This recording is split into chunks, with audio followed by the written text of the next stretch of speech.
Alhamdulillahirabbil alamin wassalatu wassalamu ala asyrafil anbiya'i wal mursalin wa ala alihi washabbihi ajma'in. Allahumma salli ala sayidina Muhammad, Allahumma salli ala sayidina Muhammad, Allahumma salli ala sayidina Muhammad wa ala ali sayidina Muhammad wa ba'du. Alhamdulillah. Pertama dan selamanya, mari sama-sama kita panjatkan rasa syukur pada Allah Subhanahu wa taala di pagi yang berbahagia ini. Kita dibangunkan, diberikan kesempatan, diberikan peluang untuk mengerjakan ketaatan kepada Allah Subhanahu wa taala, dapat bersama kita menghidupkan kehidupan yang pastinya kita nak memberikan yang terbaik dalam kehidupan kita sesuai dengan apa yang kita bawakan. Ditanyalah Ustaz, biar tahu jangan keliru. Seperti biasa, setiap Selasa kita bawakan perbincangan tentang fiqh solat berkenaan dengan teori dan juga praktikal yang akan kita berikan kepada keluarga besar Tanyalah Ustaz, dan sesuai dengan kita baru saja menyambut sambutan Isra' Mi'raj, yang mana dalam perjalanan agung baginda Nabi SAW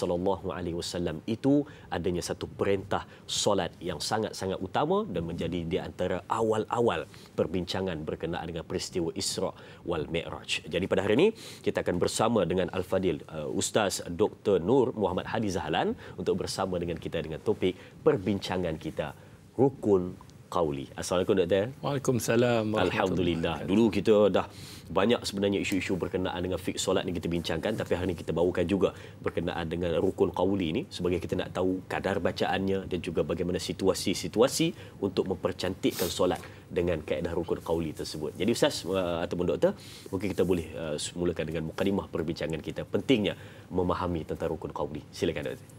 Bismillahirrahmanirrahim. Assalamualaikum warahmatullahi wabarakatuh. Waalaikumsalam. Alhamdulillahi rabbil alamin, wassalatu wassalamu ala asyrafi anbiya'i wal mursalin wa ala alihi wa ashabihi wa man tabi'ahum bi ihsanin ila yaumiddin, amma ba'. Alhamdulillah, pertamanya kita memanjatkan segala puji dan syukur kepada Allah dengan kerahmatannya, kasih sayangnya. Semoga kita tergolong dalam golongan orang-orang yang beruntung, insya-Allah. Terima kasih pada Dai Azrin atas mukadimahnya. Subhanallah, orang yang sentiasa ceria, positif di pagi hari. Dan yang paling penting smart. Itu sebab rukun qauli tu. Baik. Kepada semua kru dalam program Tanyalah Ustaz, semoga Allah memberikan kebaikan, ganjaran, dan tidak dilupakan yang paling terutamanya adalah para penonton yang setia. Semoga Allah berikan sebaik-baik pahala, berikan sebaik-baik ganjaran, kefahaman kepada kita semua. Semoga dengan apa yang kita belajar pada pagi ini mendapat kerahmatan dan mendapat ilmu untuk kita praktikan dalam kehidupan, insya-Allah. Apa yang kita sebutkan mengenai tentang rukun qauli ini sudah pasti seperti mana yang disebutkan oleh para alim ulama, ia adalah rukun yang wajib dibaca. Sebab itu kalau di dalam mazhab Syafi'i, rukun ini dibahagikan. Yang pertama kita dah belajar pada minggu lepas, rukun fi'li. Rukun mengenai perbuatan yang ada 6 perkara yang perlu kita lakukan. Kemudian dia ada rukun yang disebut sebagai qauli, rukun percakapan ataupun perkataan. Kemudian disebutkan juga rukun qalbi, iaitu niat. Kemudian rukun maknawi, iaitu tertib. Semuanya dalam mazhab Syafi'i ada 13 rukun yang dipecahkan menjadi 4. Hari ini kita nak fokuskan mengenai tentang rukun qauli seperti mana yang disebutkan oleh para alim ulama. Rukun qauli ini adalah rukun yang wajib kita baca dengan lidah. Kemudian bukan itu saja, wajib dibaca, mesti didengari oleh dirinya sendiri. Itu syarat tu. Maksudnya dia mesti dibaca dengan lidah, kemudian dia kena dengar bacaannya dengan pendengaran normal yang biasa. Itu yang disebutkan oleh para alim ulama seperti mana yang dibincangkan pada pagi ini, iaitu dalam mazhab Syafi'i. Kemudian bila kita sebut tentang rukun qauli ni, Dai, rukun kalau fi'li ni ada 6, rukun qauli ni ada 5. Apa dia? Yang pertama, takbiratul ihram. Kejap lagi kita akan tunjuk. Ada orang ingat takbiratul ihram ni angkat tangan tu. Sebenarnya takbiratul ihram ni adalah perkataan Allahu Akbar. Perkataan itulah rukun qauli. Adapun mengangkat tangan ketika kita nak masuk dalam solat takbiratul ihram itu sunat. Kalau tak angkat pun tidak jadi masalah, tapi tidak dapat pahala sunat. Cuma yang wajibnya, yang rukunnya di mana adalah ketika mana menyebut perkataan Allahu Akbar. Ketika itu jugalah disertai dengan niat. Itu rukun yang pertama, iaitu rukun qauli. Yang kedua, membaca surah Al-Fatihah. Membaca surah Al-Fatihah. Yang ketiga, membaca tahiyat akhir. Tahiyat akhir ni ada dua yang wajib. Tahiyat akhir dan selawat ke atas Nabi SAW dalam tahiyat akhir. Jadi itu yang keempat. Dan yang terakhir, yang kelima, salam yang pertama. Menyebut Assalamualaikum warahmatullahi. Itu adalah lengkap. Maknanya assalam tu adalah rukun qauli. Memaling tu adalah sunat. Tetapi menyebut assalam tu adalah rukun qauli. Maknanya kata para alim ulama, rukun qauli ni ada 5. Maka 5 ini dia perlu dibaca dengan mulut ataupun lidah. Kemudian mesti didengarinya dengan pendengaran yang normal.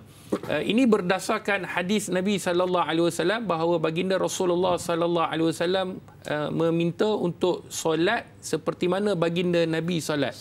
Kemudian bukan itu saja, ada satu dalil daripada hadis yang dikeluarkan oleh Imam Ibnu Majah yang mana bi ayyi syai' kuntum ta'rifuna qiraati Rasulillah sallallahu alaihi wasallam, daripada Khabbab, bahawa beliau ditanyakan, ada orang bertanyakan kepada Khabbab, bagaimana kamu mengetahui tentang bacaan Nabi sallallahu alaihi wasallam? Maka jawab Khabbab, iaitu biittirab lihyatihi, dengan pergerakan janggut baginda Nabi sallallahu alaihi wasallam. Maknanya bila Nabi baca tu nampak pergerakan mulut, sehingga kan janggut baginda Nabi sallallahu alaihi wasallam bergerak. Dai tak ada janggut, dia tak nampak sangat. Okay. Tapi saya pun sikit juga ni. Kalau yang panjang sedikit tu, dia nampaklah pergerakan janggut tu. Betul. Jadi pergerakan janggut tu kerana pergerakan mulut. Maknanya kata para alim ulama, bila bergeraknya mulut kita dan didengari oleh telinga kita, maka cukup sah ataupun cukup syarat yang disebutkan sebagai menepati rukun qauli. Itu mukadimahnya, insya-Allah. Baik. Bila mana kita tengok saja dalam maksud kepada ibadat solat tersebut adalah dikatakan ibadat solat itu adalah satu ibadah yang di dalamnya ada percakapan dan juga perbuatan yang dimulakan dengan takbir dan disudahi dengan salam. Jadi bila mana kita lihat di dalam maksud tersebut adanya percakapan dan juga perbuatan, rukun fi'li dan juga rukun qauli. Hari ini kita cuba bawakan berkenaan dengan rukun qauli. Tapi sebelum kita ambil soalan di Facebook untuk perbincangan pada hari ini, mungkin kita nak sedikit penjelasan sikit lagi berkenaan dengan kadar bacaan bunyinya sebentar tadi itu. Tadi Ustaz sebutkan kepada kita didengari di telinga sendiri dengan kaedah ataupun pendengaran yang normal, biasa. Tapi kalaulah didengari tapi tidak jelas, maka lengkap ataupun tidak rukun qauli tersebut. Contoh, dia baca bismillah, alhamdulillah, malik. Jadi adakah lengkap Ustaz rukun qauli tersebut, bagaimana? Baik. Bila tidak menepati syarat bacaan itu, maknanya dia normal. Normal ni pendengaran dia normal, kemudian dia tidak ada masalah kesihatan daripada mulutnya, lidahnya. Kadang-kadang ada orang yang sakit lidah, ulcer dan sebagainya. Jadi kalau percakapan dia normal, pendengaran dia normal, tetapi dia tidak membaca dengan kadar yang betul, maka apa yang dia baca itu, kalau sekiranya berkaitan tentang rukun qauli, rukun percakapan, maka tidak didengari, maka tidak sah.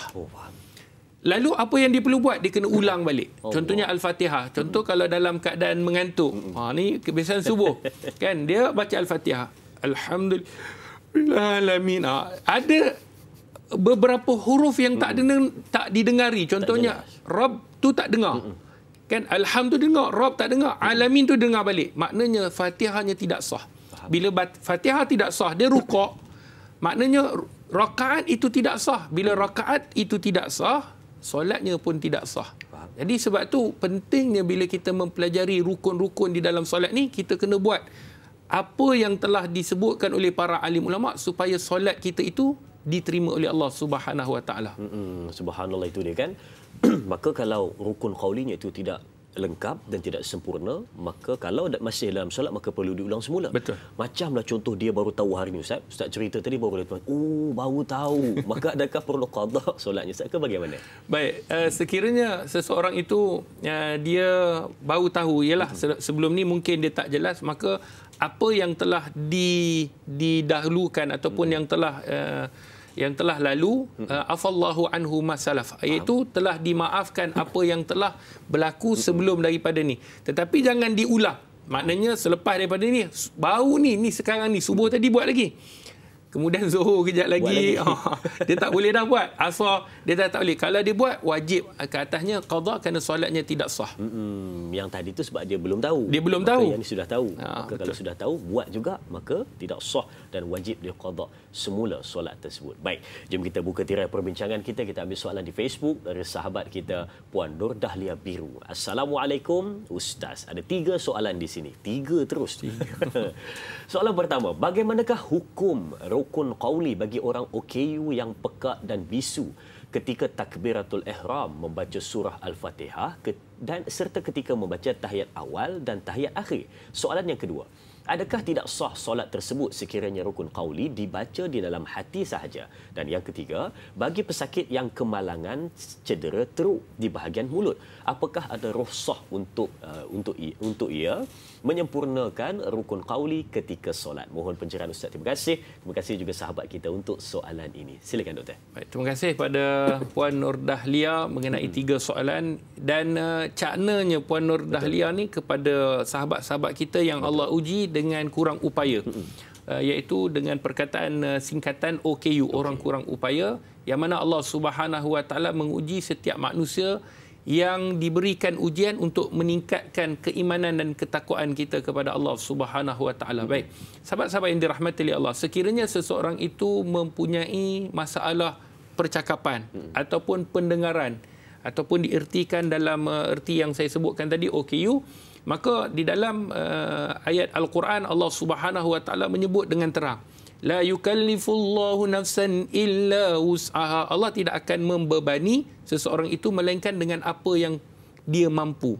Kemudian dalam ayat yang lain, ittaqullaha mastata'tum, bertakwalah kepada Allah pada kadar kemampuan kamu. Maknanya bila kamu nak melakukan sesuatu ibadah, ada orang salah faham tentang ayat ni.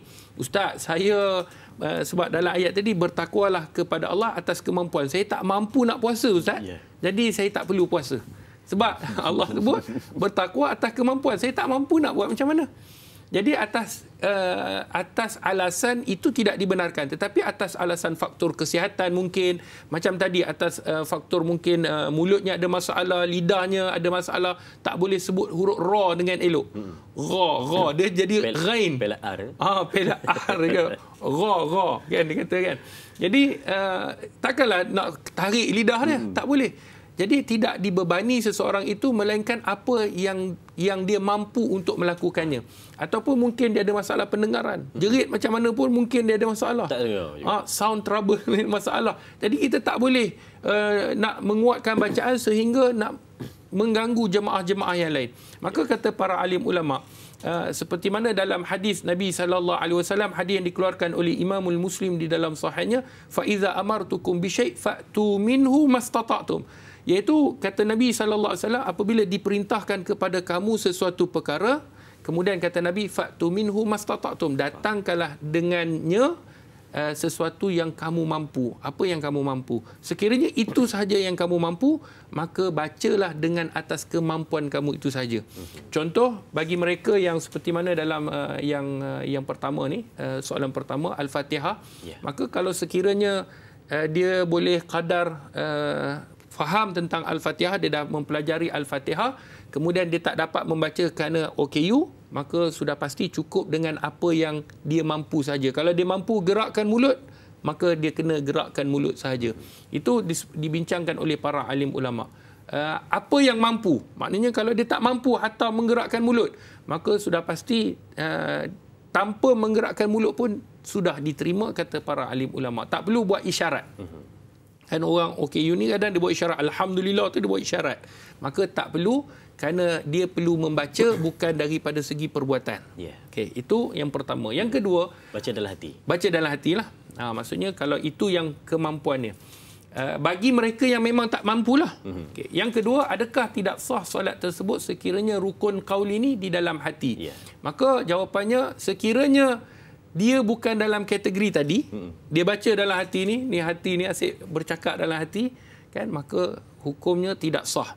Bagi yang mampu. Bagi yang tak mampu, sekiranya keadaan dia boleh menggerakkan mulut, maka gerakkan mulut. Tetapi kalau sekiranya tak boleh, maka boleh menggunakan hati untuk membaca. Baik, yang ketiga bagi pesakit yang kemalangan, cedera mungkin di bahagian mulut, apakah ada rukhsah seperti mana yang disebutkan tadi, bergantung kepada keadaan seseorang. Kadang-kadang ada orang yang ada sakit, ulcer dan sebagainya, lidahnya, maka kalau sekiranya dia tidak mampu, maka buatlah pada kadar kemampuannya sahaja. Itu yang dibahaskan oleh para alim ulama. Subhanallah, itu dia kan. 3 soalan dan 3 jawapan dari doktor untuk soalan berkenaan dengan bagaimana bacaan di awal-awal rukun qauli sebentar tadi. Sedang penonton, kita berehat seketika, kembali selepas ini bersama Tanyalah Ustaz, biar tahu jangan keliru.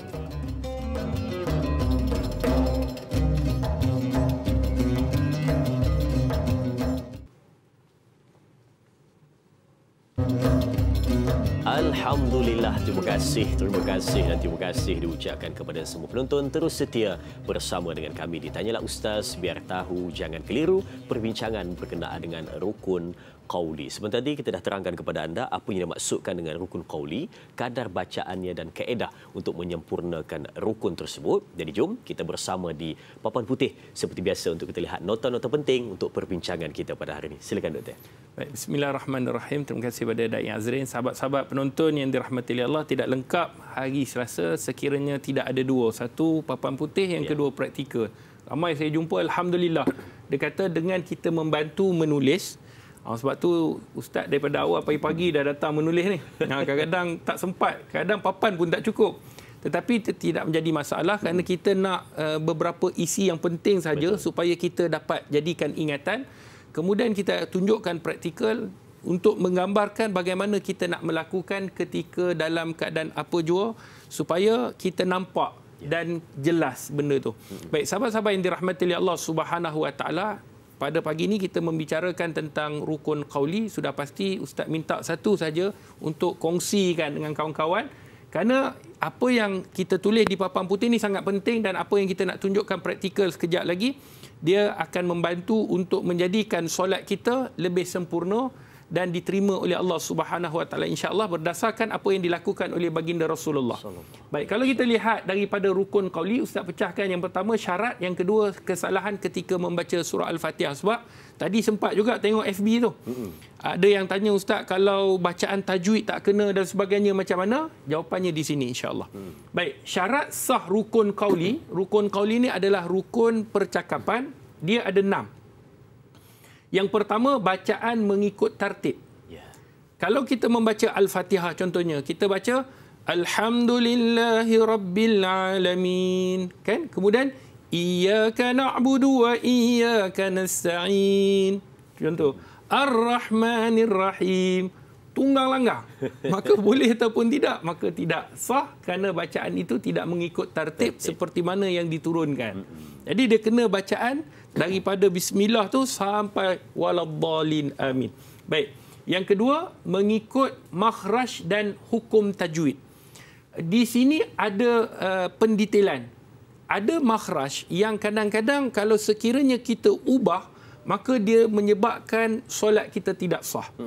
Ada kadang-kadang bacaan yang kita ubah itu yang tidak menjadi kesalahan dan tidak mendatangkan apa-apa masalah dalam bacaan kita. Ini pada kesalahan ketika membaca surah Al-Fatihah yang kita akan tunjukkan nanti kejap lagi. Dia ada terpecah kepada dua, iaitu kesalahan yang besar dan kesalahan yang kecil. Disebut al-lahnul khafi wa lahnul jali. Ini nanti kita akan sentuh. Yang ketiga, tidak menambah atau mengurang lafaz bacaan. Contoh apa dia? Alhamdulillah. Rabb tu dia tak baca. Alhamdulillah alamin. Rabb tu dia tak baca. Jadi dia menambah ataupun mengurangkan bacaan, maka tidak dibenarkan. Yang keempat, bacaan mesti dalam bahasa Arab. Ustaz, kita ni lahir bahasa Melayu, Ustaz. Takkan nak bahasa Arab? Maka tidak. Kita kena solat seperti mana Nabi solat, maka Nabi menggunakan bahasa Arab. Tak kiralah apa pun bangsa kita, maka penggunaan bacaan mesti dalam bahasa Arab. Bahasa Arab. Baik, yang kelima, membaca bacaan pada tempatnya. Macam mana bacaan? Al-Fatihah dibaca pada rukuk. Contohnya. Kan? Boleh ataupun tidak? Kejap lagi kita akan tunjukkan praktikal sekiranya dilakukan. Ataupun sekiranya tertinggal bacaan Al-Fatihah dalam satu ayat. Contohnya, Ar-Rahmanir Rahim tu tertinggal. Dia Alhamdulillahi Rabbil Alamin, Maliki Yaumiddin. Dah rukuk baru teringat, Ar-Rahmanir Rahim ni tak baca. Jadi macam mana kita nak buat? Itu juga kita akan tunjukkan. Maknanya membaca bacaan pada tempatnya. Kalau Al-Fatihah kena dibaca dalam keadaan dia berdiri. Baik. Yang keenam, bacaan didengari oleh pendengarannya sendiri. Maksudnya dia kena dengar sendiri.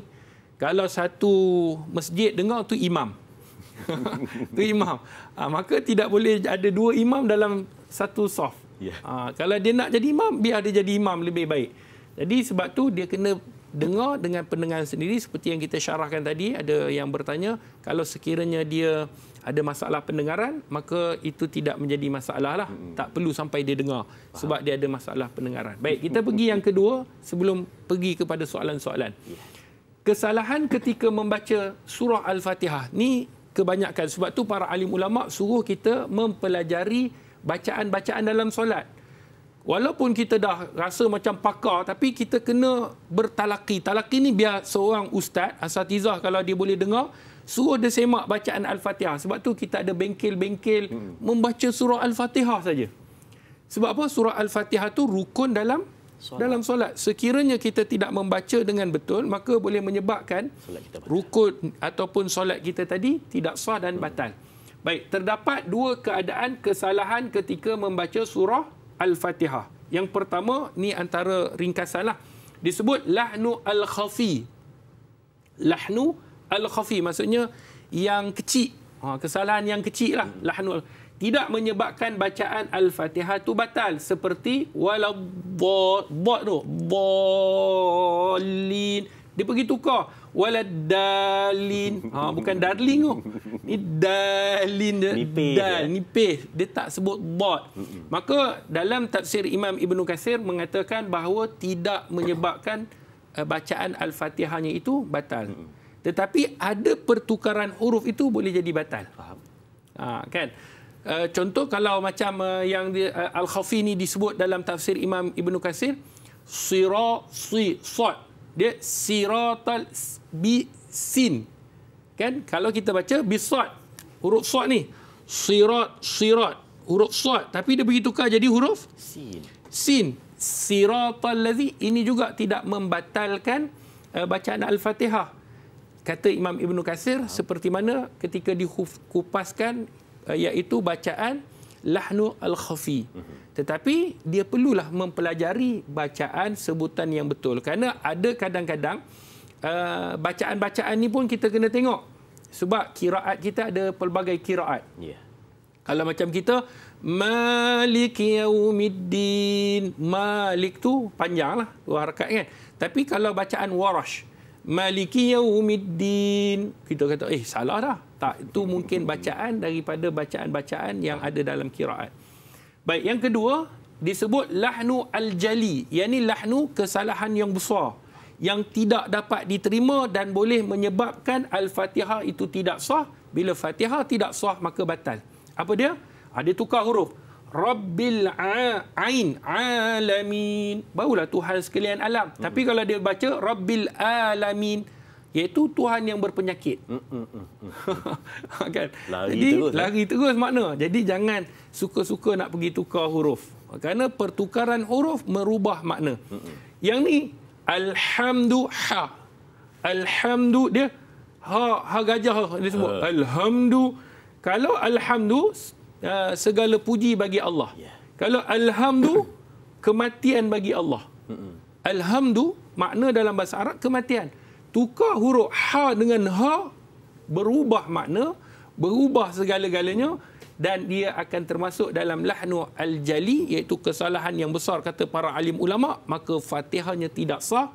Bila Fatihah tidak sah, dia solat 20 tahun dengan baca alhamdulillah, dia nampak macam steady. Kematian bagi Allah, maknanya kematian baginya juga. Kenapa? Kerana dia tidak mempelajari bahasa Fatihah ataupun surah Al-Fatihah dengan betul, akhirnya solatnya tidak sah. Allah Akbar, subhanallah. Berubah satu huruf ataupun satu baris ataupun apa-apa perubahan yang nampak macam sedikit, tetapi sebenarnya boleh merubah maksud yang cukup besar dalam Al-Fatihah tersebut. Baik, kita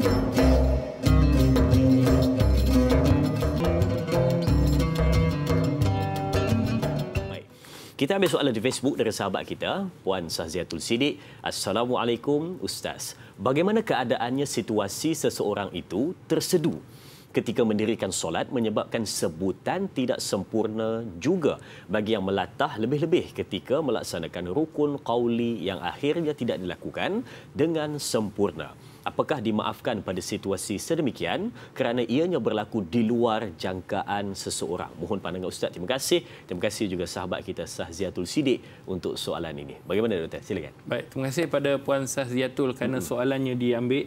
Saya bila tengok orang ambil soalan-soalan ni, saya kata dahsyat soalannya di pick up kan.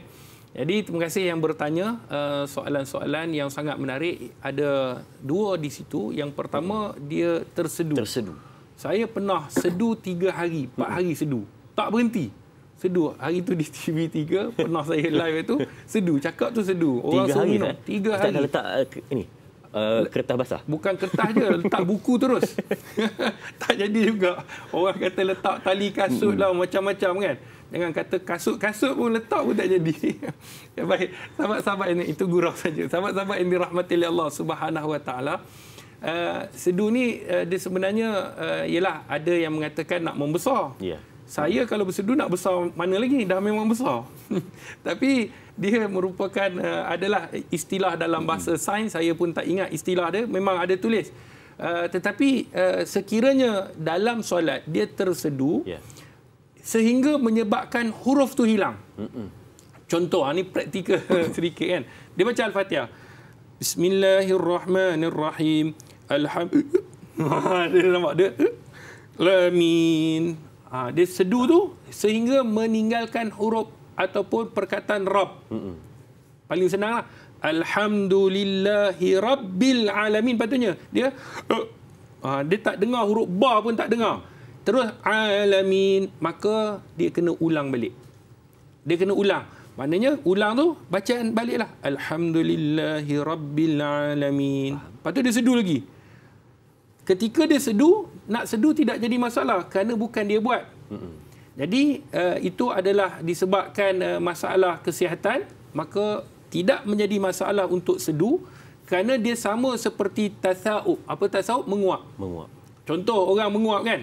Kerana Nabi SAW sebut, "Idza tasawaba ahadukum", sekiranya seseorang itu menguap, falyadha yadahu fi fami, maka hendaklah dia meletakkan tangannya di mulut. Itu sunnah meletakkan tangan. Kan ada orang buat macam ni ke? Ada orang buat macam ni, yang penting tutup mulut. Kerana syaitan akan masuk ke dalamnya. Itu di dalam hadis baginda Rasulullah. Lepas tu bila orang menguap, nak menguap tidak jadi masalah. Kan contoh subuh. Subuh selalu kita zuhur pun buat, asar pun buat, maghrib pun buat, isyak. Memang mengantuk selalulah. Yang tak mengantuk bila tengok bola. Kan? Bila kita solat, Alhamdulillahi Alamin. Tak sah. Sebab apa? Sebab perkataan huruf tu kan kita sebut rukun qauli mesti didengari, dibaca dan didengar. Kalau Alhamdulillah, ulang balik. Alhamdulillahi Rabbil Alamin. Ar-Rahmanir Rahim. Ulang balik. Ar-Rahmanir Rahim. Orang mengantuk sangat. Kan? Duduk talaki kitab. Memang mengantuk. Jadi kena ulang balik perkataan yang tak didengari dengan jelas. Okey, jelas. Begitu juga dengan melatah. Begitu juga dengan disebutkan tersedu. Begitu juga dengan batuk. Orang batuk. Samalah apa sahaja. Kalau sekiranya tidak didengari dengan jelas ataupun hilang salah satu huruf, maka kena ulang balik. Dan melatah ni dia sedikit khusus. Sekiranya dia sengaja melatahkan dirinya. Okay, solat cokek sini kan. Dia sendiri buat. Maka akan membatalkan solat sekiranya dia sengaja melakukan. Tetapi saya yakin kebiasaan orang yang melatah ni dia tidak sengaja. Orang tutup pintu pun dah melatah. Dia bukan kena cuit. Tutup pintu, dia melatah. Kata para alim ulama, ni Imam Nawawi menyebutkan, sekiranya dia tidak sengaja sehingga dia bercakap, maka tidak membatalkan solat. Tetapi sekiranya dalam keadaan melatah ni sampai dah bersilat, sampai dah berjoget, contohlah ada orang melatah macam tu, menyebabkan keadaan itu tak nampak dah macam solat. Dah macam tu, dah ada silat, dah duduk. maka pada ketika itu dia kena ulang balik solat dia. Dan dia kena pastikan sebelum dia nak solat dah dia jenis penyakit melatah ni, kan sensitif dia tu dah masalah dah. Jadi dia kena pastikan keadaan itu tidak menyebabkan dia boleh melatah. Maka dia pasti tutup pintu elok-elok. Kalau ada angin, tutup rapat tingkap elok-elok. Lepas tu barulah dia dalam keadaan itu dia solat supaya dia tidak melanggar ataupun tidak melakukan perbuatan-perbuatan lari daripada aktiviti ataupun perbuatan solat tu. Kalau dia melatah tu tercakap satu ayat yang panjang tetapi masih lagi dalam tak sedar tu, adakah batal ayat tersebut? Kalau tak sengaja tak apa. Sebab kalau sekiranya kita bercakap dalam solat dalam keadaan dua huruf, kata ulama, harfan, dua huruf, maka batal solat. Kan? Aduh. Contoh sengaja kan? Itu batal. Tetapi kalau tak sengaja, contoh, ini ada contohnya juga. Contoh kalau dia nak bangun, saya nak tunjuk praktikal. Boleh, sini. Kadang-kadang orang dia dalam keadaan dia duduk kan, contoh duduk kan. Dia nak bangun daripada tahiyat awal tu, dia buat macam ni. Terperleot apa? Terbunyilah macam tu. Prop, aduh. Dia tersebut. Kadang-kadang bukan sengaja buat. Ataupun dia nak bangun, lutut dia bunyi. Prok. Aduh. Dia tak sengaja. Kalau sengaja, batal. Maka kata ulama', sekiranya dia tidak sengaja bercakap, apa yang dia kena buat? Maka ulama' sebut sujud sahwi. Kemudian, kejap lagi. Sebelum nak bagi salam, sujud sahwi. Seperti mana yang kita dah ajar sebelum daripada ni. Kalau tak sengaja. Kalau sengaja, maka batal. Tadi doktor kata paling kurang 2 huruf. 2 huruf. Kalau dia nak bangun, tiba-tiba lutut berbunyi, dia buat tak ada huruf tu. Itu dikira huruf. Huruf kalau ada itu bukan sound effect dia tak ada sound effect. Dia ada huruf tu. Perkataan dia dia tu pun ada huruf. Sebab alif ha 2 huruf. Tu dah disebut. Ada jangan bunyi kita ni sebab kita solat. Solat itu kalau tak sengaja maka tidak jadi, tapi kalau sengaja memang membatalkan. Begitu juga yang disebutkan sebagai melatah tadilah ataupun yang sewaktu dengannya. Baik. Okey doktor, jom kita praktikal bersama dengan rukun qauli kita. Baik, sahabat-sahabat yang dirahmati oleh Allah Subhanahu Wa Taala, kita nak sebutkan tentang rukun qauli ni. Yang kita sebut ada 5. Rukun qauli ni ada 5. Yang pertama ketika takbiratul ihram. Contoh, kita suruh dai lah buat. Bila angkat tangan ni, Allah, mengangkat tangan ni sunnah. Tetapi mengungkapkan kalimah Allahu Akbar itu adalah rukun. Jadi bila dai menyebut Allahu Akbar itu adalah rukun. Mengangkat tangan ni sunnah ni. Okey. Dah yang pertama. Kemudian Al-Fatihah. Bila membaca Al-Fatihah, contoh dai membaca Al-Fatihah dan dia terlupa Al-Fatihah tu. Contoh yang dia lupa adalah daripada perkataan Ar-Rahmanir Rahim. Boleh. Okey, contoh dia baca Al-Fatihah, Alhamdulillah. Bismillahirrahmanirrahim. Alhamdulillahirabbil alamin. Maliki yaumiddin. Okey. Tiba-tiba waladhdallin semua dah habis, dia teringat ketika mana dia dalam keadaan masih berdiri, teringat. Maka apa yang dia perlu buat? Dia kena patah balik dengan bacaan yang dia tinggal tu. Apa bacaan tinggal? Ar-Rahmanir Rahim. Okey, baca Ar-Rahmanir Rahim. Ar-Rahmanir Rahim. Adakah itu saja? Tidak. Dia kena ulang daripada yang dia tinggal, Ar-Rahmanir Rahim dan seterusnya. Okey, baca Ar-Rahmanir Rahim yang dia tinggal, Ar-Rahmanir Rahim terus Maliki Yaumiddin. Itu cara dia. Sebab apa? Kata ulama, sebab dia tidak boleh skip dan dia tak boleh ambil yang dia tinggal sahaja. Dia mesti ulang seterusnya sampai waladhdallin. Itu mengikut tartib. Sebab kalau tadi dia ambil Ar-Rahmanir Rahim, seakan-akan Ar-Rahmanir Rahim ni lepas waladhdallin. Faham? Yalah, sebab tu ikut tartib. Jadi dia tinggal Ar-Rahmanir Rahim sampai dah dia tinggal tu lah. Waladhdallin, dia ulang Ar-Rahmanir Rahim, Maliki Yaumiddin, Iyyaka na'budu sampai habis. Okey. Kalau sekiranya dia teringat ketika mana tengah rukuk. Okey, rukuk, syaitan datang. Saya bukan syaitan, ni contoh. Habislah kau tinggal Rahmanir Rahim ni contoh. Dia teringat waktu ni. Bila dia teringat ketika dia rukuk, apa yang dia kena buat? Maka dia kena bangun balik, qiyam balik. Kan qiyam ni sunat. Maka dia kena sambung yang dia tinggal. Okey, yang dia tinggal Ar-Rahmanir Rahim, sambung. Ar-Rahmanir Rahim. Dan seterusnya. Maliki yaumiddin, iyyaka na'budu, sampai habis baru dia rukuk kembali. Okey, jelas. Itu sekiranya dia meninggalkan satu ayat ataupun satu huruf daripada surah Al-Fatihah. Dan bacaan, bila kita sebut bacaan, sudah pasti bacaan Al-Fatihah dia kena dengar. Maknanya dengar tu dengan pendengaran biasa. Kalau ada orang sebut dia kadang-kadang dai kan, ada orang dia jenis pendengaran ataupun dia sebutan angin. Alhamdulillahirabbil kan. dia sebut percakapan angin. Ar-Rahmanir Rahim. Sah ataupun tidak? Sah. Sebab angin, walaupun angin dia dengar, tetapi bacaan tu mesti betul lah. Faham. Alhamdulillahirabbil alamin. Pun tidak jadi masalah sebab dia dengar, ataupun alhamdulillahirabbil alamin. Maknanya pendengaran dia dengar. Kalau orang sebelah dengar, ni orang sebelah ni dengar, tidak jadi masalah lagi. Jangan satu masjid dengar. Kan dia baca alhamdulillahirabbil alamin, dia makmum, imam pun pelik, siapa imam ni? Aku imam ke dia imam ni? Kan? Atau imam dah diguling kan? Jadi waktu itu kalau dia semua masjid dengar, hukum dia haram.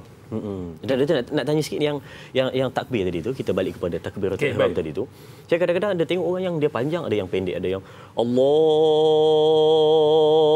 akbar, ada yang Allahu akbar, ada yang Allahu akbar. Jadi dia kadar yang panjang berapa tu kadar yang sebenarnya? Baik, dia sebenarnya Allahu akbar, tetapi yang masalah dia yang Allah, orang panjang Allah, niat tak masuk. Sebab dia tengah masukkan niat tu dia panjang ke? Sebab takbiratul ihram berserta dengan niat. Itu yang dia complicated dalam niat. Allah sahaja aku solat fardu maghrib 3 rakaat makmum. Yang tu yang dia translate tu yang menjadi panjang tu. Allah, kalau kena salah pula Allah tak jadi. Allah. Jadi itu yang jadi panjang. Tapi kalau panjang itu boleh berapa? Tidak jadi masalah. Panjang yang dibenarkan tidak jadi masalah. Perkataan Allah tidak jadi masalah. Tapi jangan Allah. Tu tak boleh. Allah, adakah Allah? Tu kadang-kadang ada boleh jadi soal. Jadi sebab tu bila disebutkan huruf yang bertukar tu kena belajarlah. Ada perkataan yang dibenarkan untuk panjang, ada perkataan yang tak dibenarkan untuk panjang. Kalau bar panjang tak boleh. Akbar boleh, tidak jadi masalah, tapi jangan terlampau panjang sangat. Baik, kita teruskan dengan yang tadi tu. Kita pergi kepada soalan Facebook pula. Baik. Soalan seterusnya dari sahabat kita, Tuan Abdul Karim Sofian. Assalamualaikum, yang berbahagia doktor. Adakah sah solat seseorang itu sekiranya hanya membaca tasbih di dalam hati ketika rukuk dan sujud katanya. Jadi, bagaimana? Dekat rukuk dan sujud tu dia baca dalam hati, adakah sah ataupun tidak? Silakan doktor. Baik, sahabat-sahabat yang dirahmati oleh Allah Subhanahu Wa Taala, bila kita sebut mengenai tentang rukun qauli ni ada 5. Rukun qauli ni yang pertama iaitu takbiratul ihram. Yang kedua membaca al-Fatihah. Yang ketiga iaitu membaca tahiyat akhir. Yang keempat membaca selawat ke atas Nabi sallallahu alaihi wasallam pada tahiyat akhir. Yang kelima adalah salam. Baik, ini 5.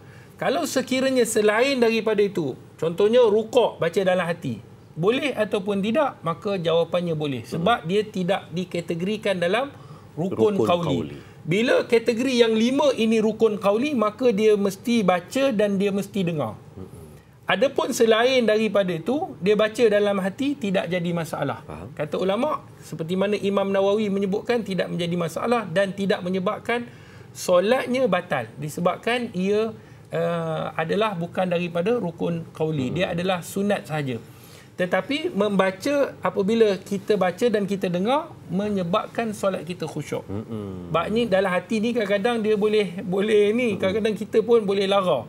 Tetapi bila kita dengar, maka sudah pasti pendengaran yang normal itu menyebabkan kita akan jadi lebih khusyuk. Maka bacalah dengan kita dengar supaya kekhusyukan itu lebih jelas dan lebih lebih didatangkan ketika mana kita solat. Betul. Yang kita baca, dengar di telinga pun kadang kita tak jumpa. Betul. Apatah lagi yang kita baca di dalam hati menyebabkan mungkin agak lari sedikit fokus kita terhadap solat kita yang lebih utama. Baik, sedang penonton, kita berehat seketika. Kembali selepas ini bersama Tanyalah Ustaz. Biar tahu, jangan keliru. Terus bersama kami.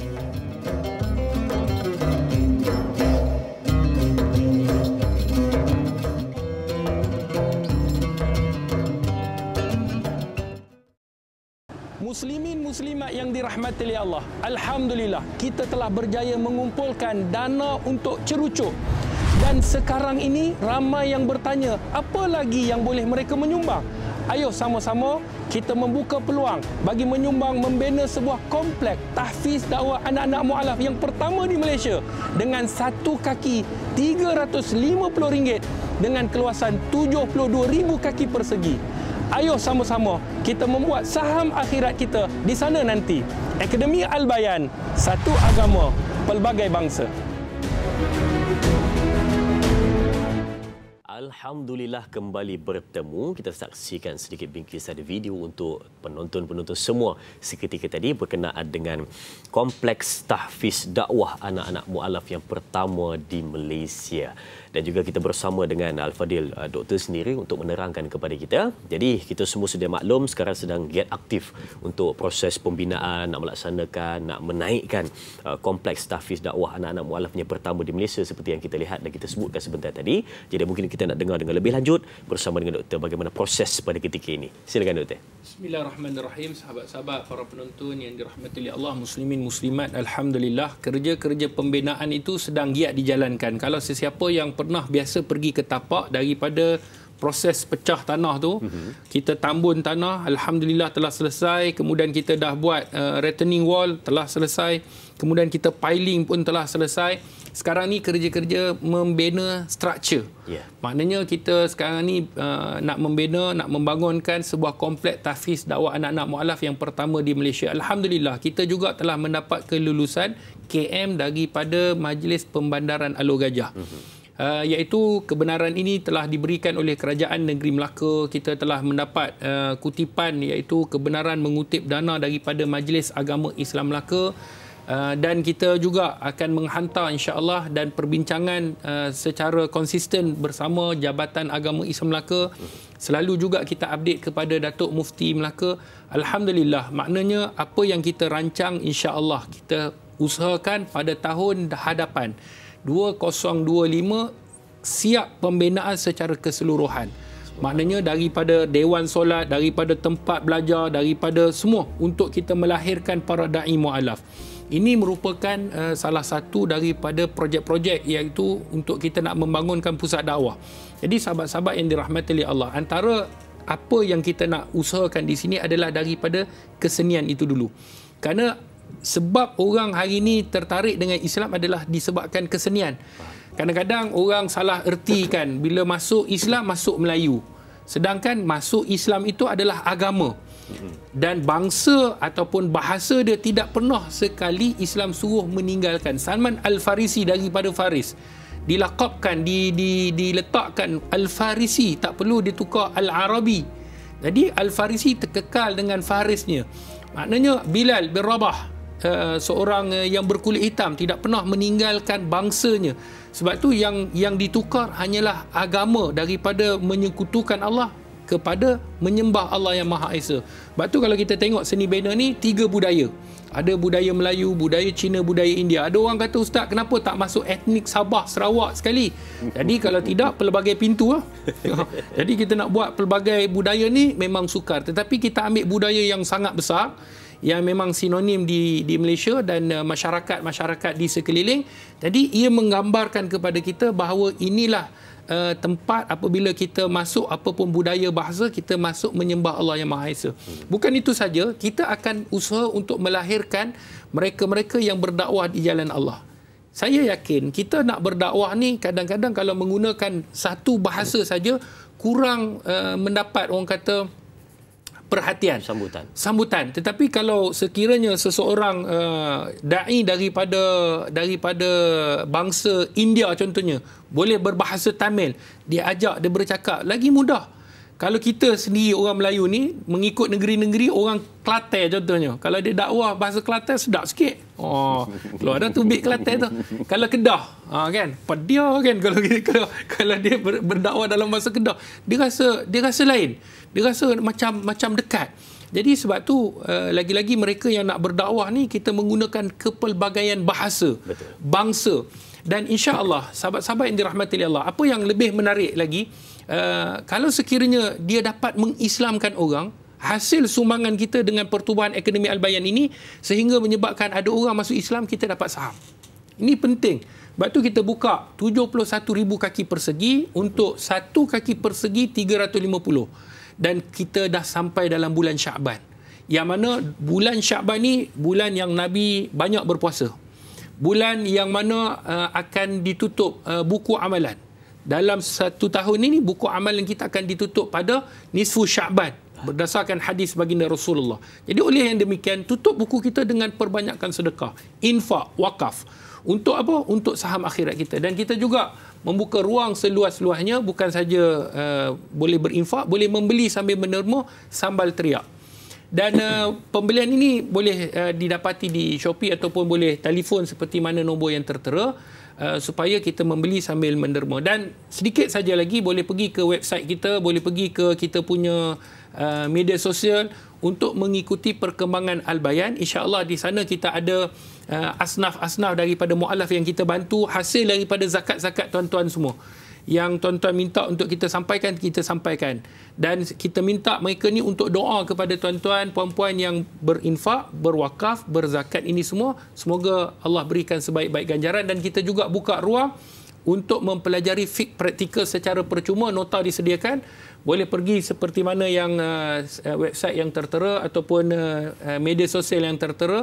Ada pengajian fiqh, ada pengajian Quran. Kalau di TV3 ni mungkin ada iklannya, ada waktunya. Kat situ insya-Allah boleh tanya sampai lebam, dia kata. Tanyalah sampai puas. Kan kat sini tanyalah ustaz, sana tanyalah sampai puas hati insya-Allah. Jadi semoga Allah memberikan ganjaran. Terima kasih kepada yang berwakaf, berinfak, bersedekah. Teruskan setiap subuh, hari Jumaat, bila-bila nak berwakaf, ingat pertubuhan Akademi Al-Bayan, satu agama pelbagai bangsa. Subhanallah, itu dia kan, satu agama pelbagai bangsa. Proses sekarang sedang dalam pembinaan yang tentu dan sudah pastinya ada satu hikmah dan juga satu ganjaran yang besar bagi mereka yang bersama dalam proses untuk menyiapkan kompleks tahfiz dakwah anak-anak mualaf yang pertama di Malaysia. Baik, itu sebentar tadi kan. Dan kalau nak lihat maklumat lebih lanjut, boleh terus pergi ke media sosial Al-Fadhil Ustaz sendiri untuk sama-sama kita lihat perkembangan proses tersebut. Baik, jom kita teruskan perbincangan kita. Kita ambil soalan dari sahabat kita, Intan Zurina Abdul Razak. Assalamualaikum Ustaz. Ada dua soalan di sini. Yang pertama, apakah beza rukun qauli antara imam versus seorang makmum? Wow, soalan dia. Dan yang kedua, apakah batas-batas rukun qauli bagi seorang imam wanita di kalangan jemaah wanita sahaja? Mohon pencerahan. Terima kasih. Terima kasih juga sahabat kita Puan Intan Zurina untuk soalan ini. Silakan Doktor. Baik, terima kasih pada Puan Intan. Ada dua soalan kat situ, iaitu perbezaan antara rukun qauli antara seorang imam versus seorang makmum. Maknanya kalau sekiranya imam, sudah pasti ada sedikit perbezaan dengan makmum. Yang pertama, imam ada solat-solat yang disebut solatul jahr, solat yang dibaca dengan bacaan yang kuat, seperti subuh, maghrib, isyak. Itu antara tiga solat yang perlu kita baca dengan bacaan yang kuat. Maka imam boleh baca kuat. Surah Al-Fatihah dia tak boleh baca yang dia dengar je. Kan? Dia kena bacaan kuat supaya makmum dengar. Sebab tu dia imam. Maka sudah pasti beza dengan makmum. Imam baca kuat. Kemudian apa lagi? Yang paling utama bukan itu saja. Dalam setiap semua solat takbiratul ihram, imam kena kuat. Dia tak boleh Allahu Akbar. Makmum tunggu. Bila imam ni nak takbir tu? Tunggu dia dah selesai lah. Contoh, makmum wanita tak tahu kan. Jadi takbiratul ihram, Allahu Akbar itu imam kena kuat. Makmum jangan kuat juga. Tapi Ustaz, ada yang dekat Mekah tu Allahu Akbar. Itu lantunan tu tak apa. Untuk nak bagi tahu kepada orang-orang yang belakang, mungkin suara imam tak dengar, itu tidak. Tapi tak perlu satu masjid. Kan, kalau seorang imam dah takbiratul ihram, orang lain dalam keadaan dia dengar saja sudah mencukupi. Dua tempat itu adapun tahiyat akhir contohnya tak perlu kuat. Yang ketiga, satu lagi, salam kena kuat. Assalamualaikum warahmatullahi. Imam kena kuat, makmum kena perlahan. Jadi sehingga dia saja yang dengar. Tiga tempat ini kata ulama, imam kena bacaan dengan kuat. Itu antara perbezaan rukun qauli imam dengan makmum. Yang lain semua sama. Yang lain semua sama. Apakah batasan rukun qauli bagi seorang imam wanita di kalangan jemaah wanita saja? Ada batasannya. Yang pertama, tidak jadi masalah sekiranya seorang wanita nak menjadi imam dalam kalangan mereka, tetapi pastikan bacaan mereka jangan sampai terlalu kuat seperti kuatnya suara lelaki. Hanya didengari dalam jemaah mereka sahaja. Boleh kuat tetapi hanya mereka sahaja yang dengar. Jangan sampai jiran sebelah dengar, guna mic masjid pula. Kan sedap, suara bacaan sedap. Jangan. Sebab ada di sana batasan yang telah ditetapkan. Baik, itu dia kan bagaimana batas-batas perbezaan dan juga kaedah-kaedah menjadi imam dan juga makmum ketika mana menghabiskan rukun qauli di dalam solat. Baik, sedang penonton Keluarga Besar Tanyalah Ustaz, kita berakhir di sini dahulu di TV3 sambungan 30 minit di TV9. Teruskan menonton Tanyalah Ustaz, biar tahu jangan keliru. Akademi Al-Bayan membawa impian besar untuk melahirkan golongan pendakwah yang berupaya menyebarkan syiar Islam dengan menggunakan bahasa yang difahami oleh bangsa mereka sendiri, sekaligus menjadikan mereka ini sebagai aset terpenting umat Islam. Ayo, sama-sama kita santuni mu'alaf agar mereka mengenal Islam.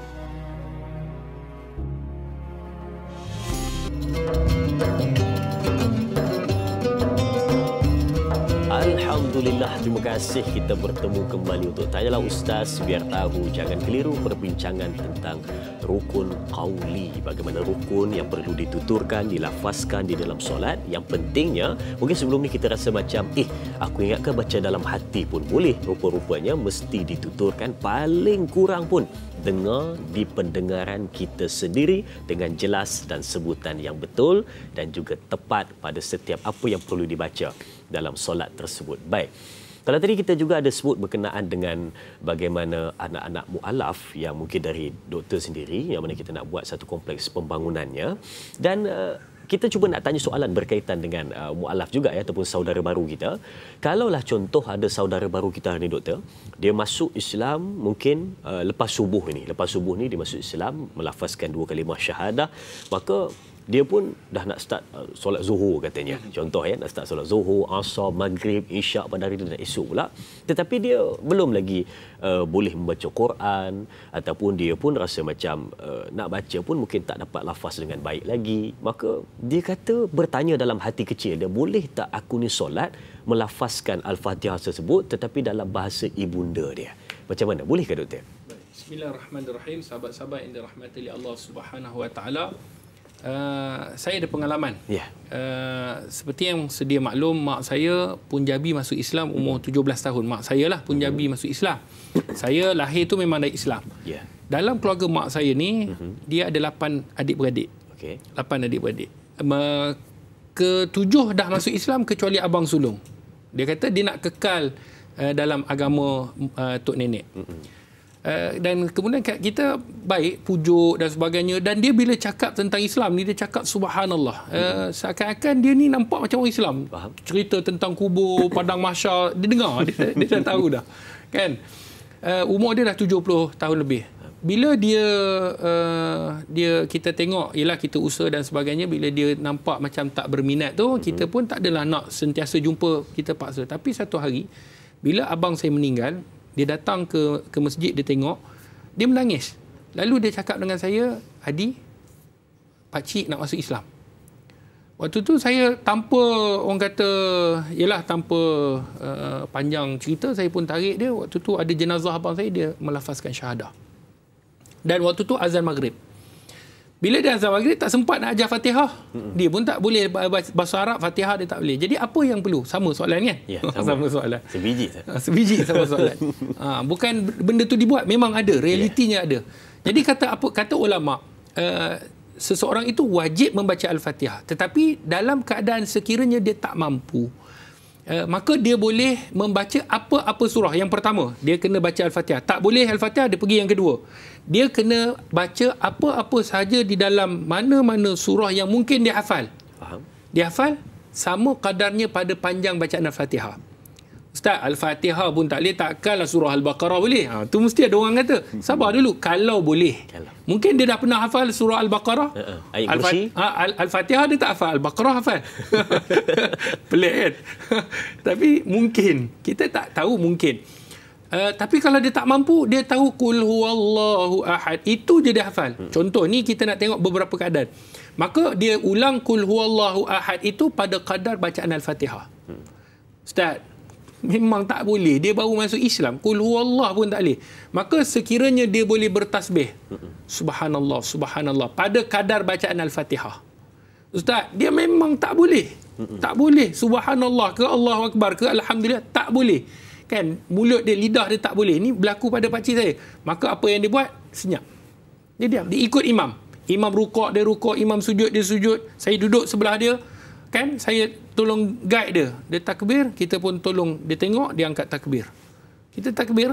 Jadi, tidak jadi masalah sekiranya macam tadi baru masuk Islam, dia tak boleh apa saja langsung, maka ikut step tu tadi. Tapi memang kalau tak boleh, dia hanya duduk mengikut imam, tetapi selepas daripada tu, dia kena ajar. Kita kena ajar lah.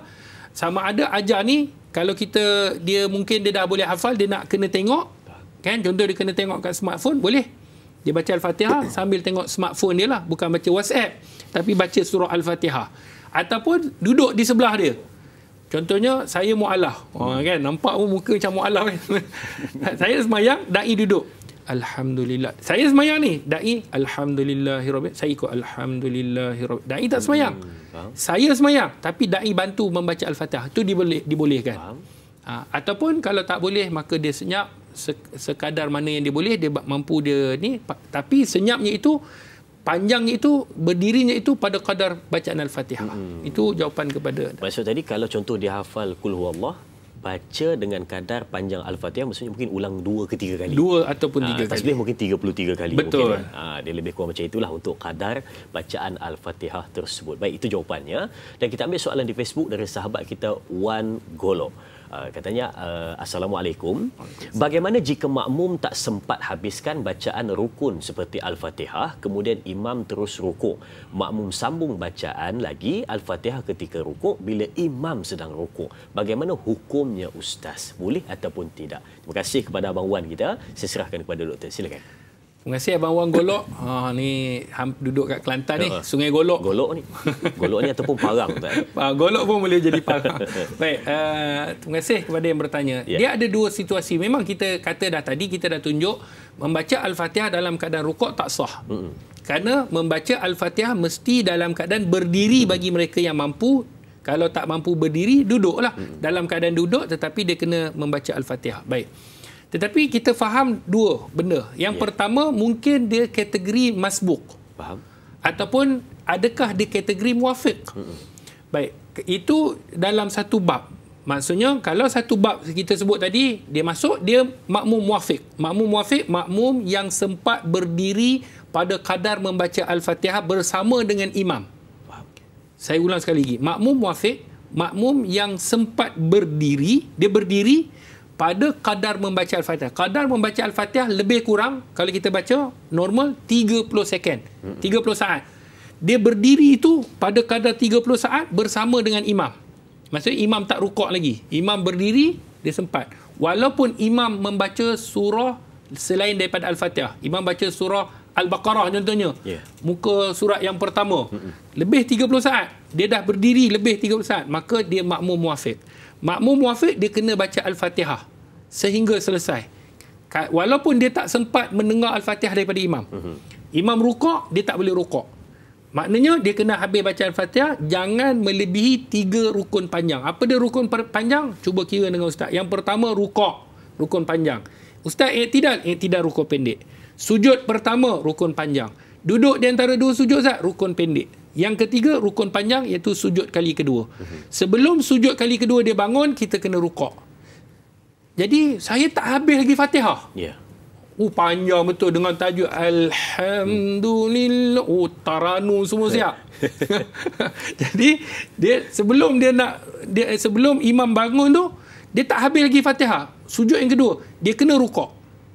Jadi Ustaz, Fatihah dia tak habis, maka satu rakaat itu dia kena gantikan. Sebab rakaat itu dikira sebagai tidak sah.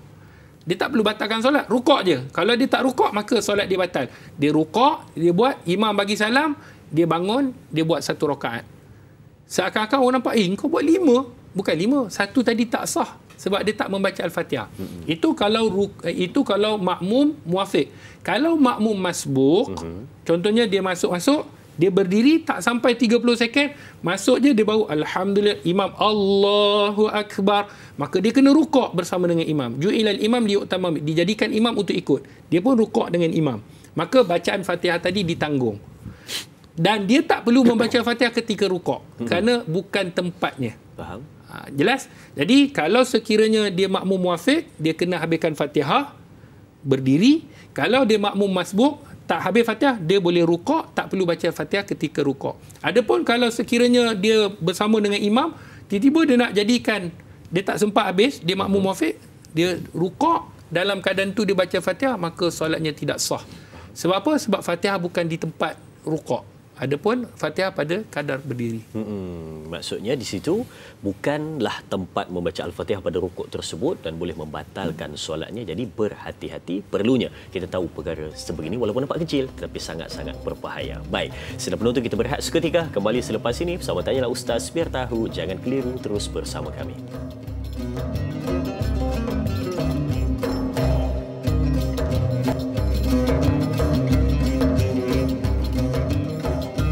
Kembali bertemu, Alhamdulillah sedang penonton. Kita sentiasa melakukan penambahbaikan dalam kehidupan kita, tetapi kita terlupa untuk menambah baik ibadat solat kita yang pastinya kita kena ada sesuatu penambahbaikan setiap hari dan juga setiap dalam amal ibadat kita. Kita mempercantikkan khususnya berkenaan dengan apa yang kita bincangkan pada hari ini tentang rukun qauli di dalam solat. Baik, jom kita teruskan perbincangan kita. Kita ambil soalan di Facebook dari sahabat kita Mak Itun.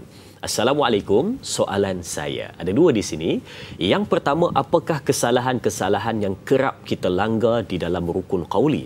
Dan yang kedua, jika kita tertinggal baca doa kunut semasa solat subuh dan hingga habis salam juga tak buat juga sujud sahwi, boleh ke tidak ataupun dalam istilah lain sah ataupun tidak solat tersebut? Terima kasih Mak Itun untuk soalan ini. Saya serahkan kepada Al-Fadhil Doktor. Silakan. Bismillahirrahmanirrahim. Terima kasih kepada Mak Itun atas dua soalan.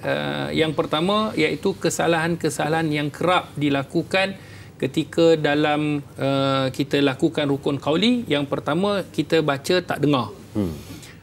Itu kesalahan yang kebiasaannya dia kadang-kadang dia baca menggerakkan bibir sahaja. Jadi itulah kesalahan yang banyak orang lakukan sehingga dia tidak mendengari.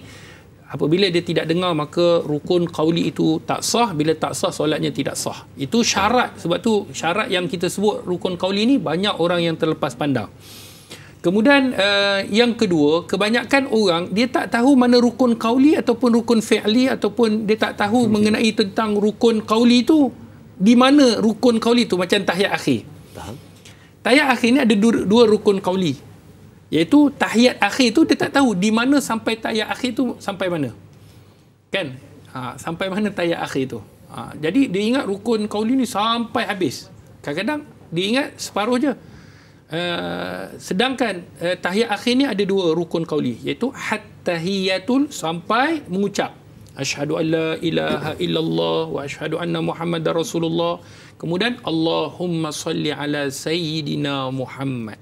Itu rukun qauli. Adapun selawat Ibrahimiyah yang belakang itu adalah sunat.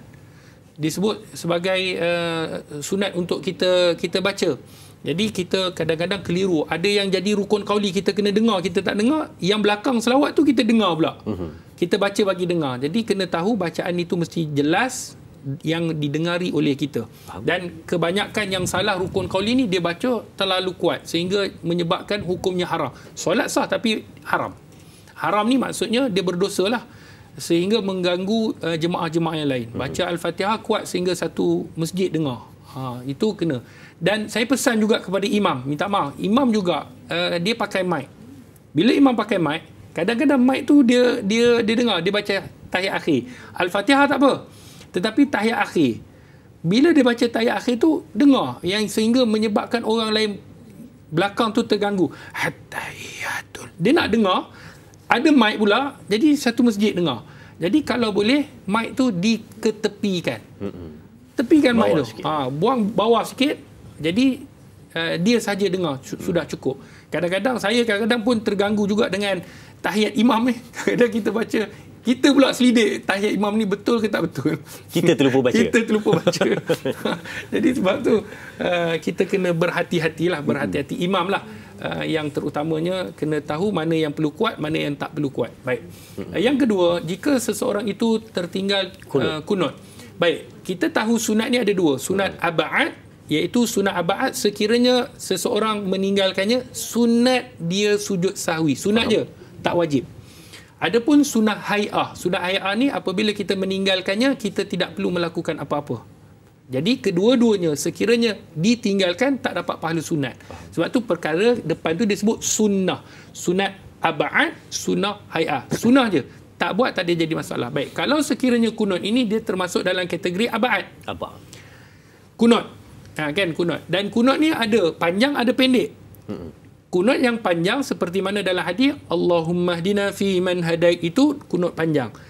Kunut pendek Allahumma ufilli ya ghafur wa sallallahu ala sayyidina Muhammad walhamdulillahirabbil alamin. Itu kunut pendek. Maka kunut pendek pun boleh dilakukan.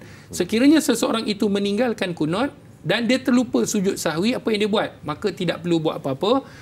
Kalau dah terlupa kunut, terlupa sujud sahwi, maka tak perlu buat ulang balik solat. Sebab sujud sahwi itu sunat saja. Hatta meninggalkan rukun, rukun tu dia kena buat. Tetapi kalau dia tak nak buat sujud sahwi pun tidak menjadi masalah. Sujud sahwi ni bukanlah menyebabkan wajib kita kena buat. Tidak. Ulama kata sunnah sahaja. Jadi kalau kategorinya sunnah ba'ad, tak buat, maka tidak jadi masalah. Tetapi sebaiknya digantikan ataupun dilakukan sujud sahwi kerana ia sunat, menutup atas kealpaan kita dalam solat. Subhanallah. Dan tambahan sikit, apa nama doktor, berkenaan dengan doa kunut sebentar tadi, sebagai soalan selingan sedikit. Kadang kita tengok ada imam, bukan ada imam, kebiasaan imam akan baca separuh kunut tu kuat, separuh kunut tu dia perlahan. Jadi mungkin ada hikmah kat situ, doktor. Baik, bila kita sebut kenapa ada kuat, ada perlahan, tapi kadang-kadang ada yang kuat semua. Kuat semua. Baik, dia terbahagi kepada dua. Ya. Yang depan tu Allahumma hdina fi man hadait, doa beramai-ramai. Tapi bahagian yang part tu bahagian sendiri. Wah, itu doa sendirilah. Sendiri. Jadi sendirilah doa. Jadi sebab tu ada imam bacaan kuat kerana doa berjemaah, kena semua berjemaah.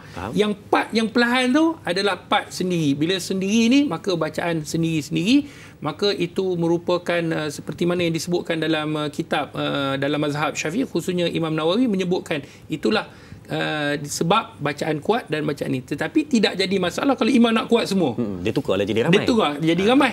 Jadi senang, mudah.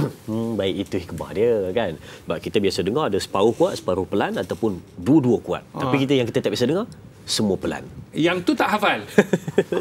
Allahumma firli ya ghafur. Tapi rasa macam serba salah pula ajar tadi, yang pendek tu. Takut lepas ni semua pakai yang pendek. Dah tak ada dah Allahumma hdina fiman hadait. Baik. Sebelum kita lihat seterusnya soalan di Facebook, saya ada satu soalan untuk doktor. Sebab ada juga kadang insan-insan ahli ibadat ini dia rasa macam tertanya-tanya. Sebab mungkin dia salah faham. Dia kata bila mana kita ni baca setiap ayat selepas daripada Al-Fatihah, kita baca ayat lazim ataupun ayat lain di dalam Al-Quran, maka kita ni tak bolehlah dia kata baca contoh surah yang ke-100, tiba-tiba rakaat kedua baca surah yang ke-20. Maka dia sudah pun kita baca yang di atas dulu baru yang di bawah. Maka mungkin juga ada yang bertanya, dia kata kalaulah saya ni rakaat pertama dah terbaca surah yang paling akhir, surah Qul a'udzu birabbin nas, maka dia kata pada rakaat kedua saya nak baca surah apa lagi sebab surah dah habis. Adakah saya kena ulang balik pada Al-Baqarah ataupun saya boleh saja langgar saja? Dia kata susunan pada surah-surah tersebut tak ikut turutan. Sebab kita terkait juga dengan apa yang kita sebut tentang membaca mengikut tertib sebentar tadi. Walaupun ayat lazim itu bukan duduk dalam rukun qauli, tetapi mungkin juga kita nak faham berkenaan dengan adab ketika mana kita dengan Al-Quran dan membaca surah. Sedikit komen dari doktor, silakan. Baik, terima kasih pada Da'i. Bila kita sebut mengenai isu tak membaca surah yang tidak mengikut tertib. Ya, betul. Contohnya, kita patutnya dalam rakaat pertama kita baca surah Al-Ikhlas, Qul huwallahu ahad. Rakaat kedua surah Al-Falaq, Qul a'udzu birabbil falaq. Tapi kita ubah. Rakaat pertama kita baca surah Al-Falaq, rakaat kedua baca surah Al-Ikhlas, Qul huwallahu ahad. Jadi boleh ataupun tidak. Ulama berbeza pendapat. Yeah. Disebut dalam istilah isu ni adalah tanqis as-surah. Yeah. Tanqis bil aqs. Aqs ni iaitu terbalikkan susunan surah. Ulama pandangan pertama menyatakan tanqis surah hukumnya tak dibenarkan. Kalau sekiranya dia menganggap susunan Quran ini adalah tauqifi. Maksudnya tauqifi ni adalah dia adalah yang ditetapkan oleh Allah. Maknanya daripada Al-Fatihah sampai surah An-Nas itulah susunan. Maka kata para alim ulama, sekiranya dia terbalikkan tidak dibenarkan.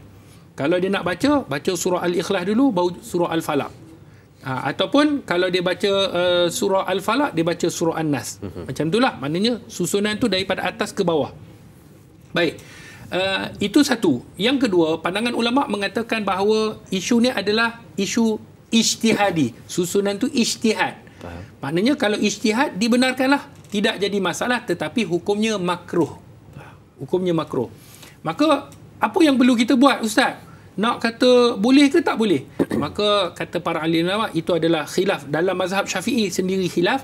Maka khurujul khilaf ni adalah yang diminta. Keluar daripada khilaf ni adalah diminta. Kita keluar daripada khilaf. Maka apa yang disebutkan oleh ulama, baca mengikut tartib itu lebih afdal, dan sekiranya kita tidak mengikut, maka hukumnya makruh. Kalau sekiranya kita mulakan dengan surah An-Nas, kan rakaat pertama surah An-Nas, rakaat kedua sudah lepas An-Nas mana ada dah.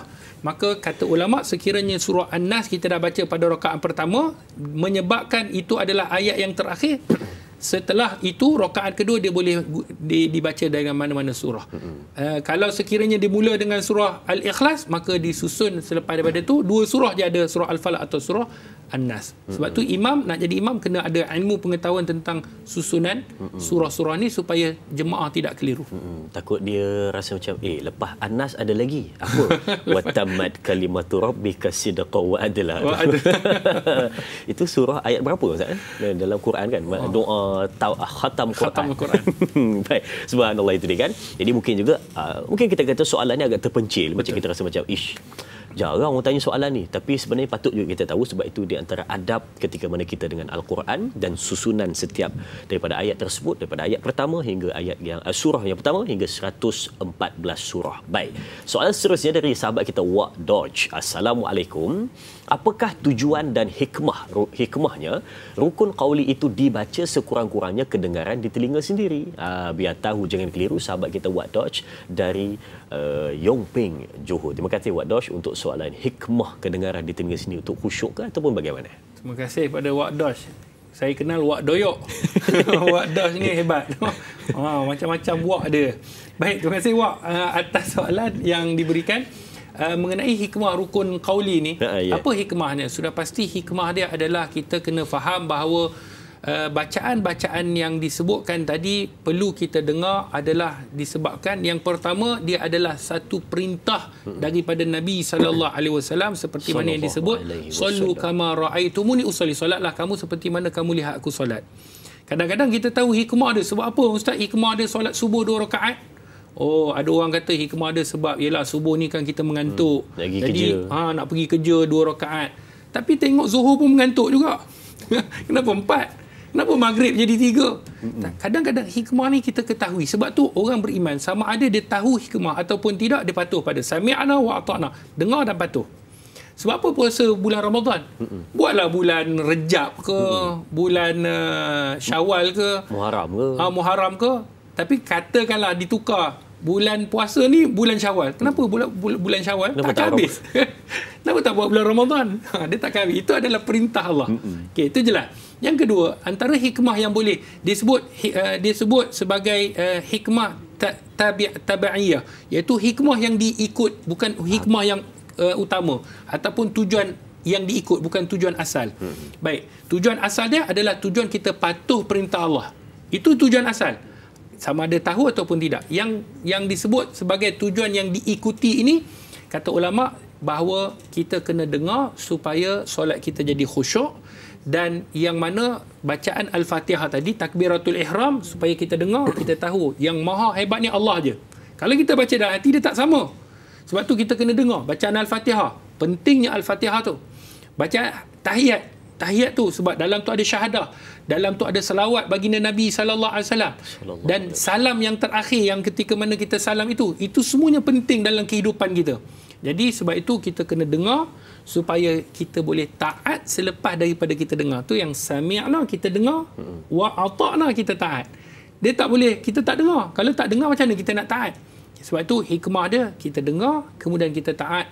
Al-Fatihah, alhamdulillahi rabbil alamin, segala pujian Tuhan sekalian alam. Jadi kalau kita tahu Tuhan sekalian alam, kenapa kita nak sembah Tuhan selain daripada Allah dalam kehidupan kita? Ar-Rahmanir Rahim, iaitu kita tahu Maha Pengasih lagi Maha Penyayang. Jadi kalau Allah Maha Pengasih, kenapa kita tak mohon pada Allah? Kita mohon pada Tok Pomoh, kita minta pada selain daripada Allah. Jadi sebab itu apabila kita dengar ni, wa ata'na, kita akan patuh kepada segala perintah Allah Subhanahu Wa Taala, hasil daripada apa yang kita dengar dalam bacaan kita tadi. Subhanallah, maksudnya setiap apa yang dilakukan dalam perintah ataupun ibadat solat tersebut bukanlah semata-mata dilakukan hanya untuk suka-suka, tetapi ianya ada manfaat untuk hamba tersebut untuk memahami, patuh dan juga ambil peduli setiap apa yang dibaca dan dilafazkan pada lisan kita yang teristimewa. Baik, mungkin persoalan what dosh tadi, doktor, kita boleh jadikan sebagai penutup pada perbincangan kita. Kesimpulannya cukup indah dan cantik. Jadi jom kita tutup dengan doa ringkas bagi menutup majlis kita pada pagi ini. Silakan doktor. InsyaAllah sebelum saya nak berdoa, saya nak ucapkan selamat hari lahir kepada Da'i Azrin. Semoga Allah berikan kesejahteraan, kebaikan. Allah panjangkan umur dalam keberkatan, berikan kebaikan, rezeki yang luas, keluarga yang bahagia dunia dan akhirat, dan sentiasa handsome di mata masyarakat, insya-Allah. Semoga Allah berikan kebaikan. Ini ucapan khas ni dalam TV ni. Saya kena rakam balik ni. Lepas ni belanja. InsyaAllah. InsyaAllah sama-sama kita doa. Semoga Allah berikan kebaikan kepada kita semua. Bismillahirrahmanirrahim. Alhamdulillahirrabbilalamin. Wassalatu wassalam ala ashrafi anbiya'i wal mursalin. Wa ala alihi wa sahbihi ajma'in. Ya Allah, ya Tuhan kami menadah tangan padamu, ya Allah, pada pagi yang penuh kemuliaan ini, ya Allah. Amin. Berkatilah kehidupan kami, ya Allah. Amin. Ampunkanlah segala dosa kami yang telah kami lakukan, ya Allah. Amin. Sama ada sengaja ataupun tidak. Ya Allah, ampunkanlah dosa kedua ibu bapa kami yang telah besarkan kami, ya Allah. Amin. Rahmatilah mereka seperti mana mereka merahmati kami sewaktu kami kecil. Ya Allah, ya Tuhan kami, kepadamu kami meminta, kepadamu kami memohon, ya Allah. Tiada Amin. Tuhan yang kami mohon melainkan kepada Engkau. Amin. Ya Allah, permudahkanlah segala urusan dunia dan akhirat kami, ya Allah. Amin. Matikanlah kami dalam kebaikan, janganlah kau matikan kami dalam keburukan. Amin. Ya Allah, ada dalam kalangan kami yang berdosa, ampunkanlah. Ada Amin. Dalam kalangan kami yang susah, bantulah. Ada dalam kalangan kami yang masih belum mendapat jodoh, berikanlah ia jodoh yang baik, ya Allah, yang soleh-solehah. Ya Allah, ada dalam kalangan kami yang masih lagi menunggu zuriat, ya Allah, berikanlah kepada kami zuriat yang soleh-solehah, ya Allah. Amin. Ada dalam kalangan kami yang berhajat kepada sesuatu hajat, jika ia baik untuk kami, Engkau redha, ya Allah, maka Engkau permudahkanlah segala hajat yang kami hajatkan, ya Allah. Amin. Ya Allah, terimalah doa kami pada pagi ini, ya Allah. Amin. Ya Allah, terimalah ilmu yang kami pelajari dan dapat kami amalkan. Rabbana atina fid dunya hasanah wa fil akhirati hasanah wa qina azabannar. Wa sallallahu ala sayidina Muhammad walhamdulillahi rabbil alamin. Amin, amin, ya rabbal alamin. Terima kasih kepada doktor untuk dua terima kasih. Yang pertama untuk ilmu dan yang kedua untuk ucapan sebentar tadi. Ramai ni.